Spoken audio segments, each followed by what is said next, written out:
Mummy mummy क्या बना रही हो ऐसा चीज जो इसमें सूजी बांध रही हो? इसमें बांध रहे हैं धागा, क्योंकि ये परवल का भरुआ बना रहे हैं। और इसमें परवल का भरुआ, इसमें दिखाते हैं कि इसमें मसाला भरा हुआ है। दिखाओ।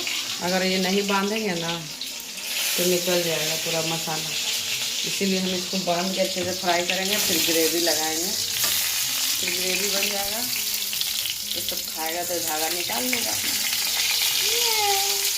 तो ये परवल का रेसिपी थोड़ा अलग अलग बनाना चाहिए।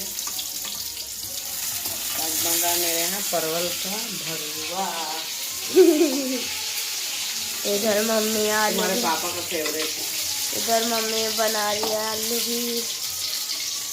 कौन किसको किसको पसंद है कमेंट कीजिए, और हम बना लेते हैं फटाफट। इसको काटना भी पड़ेगा। काट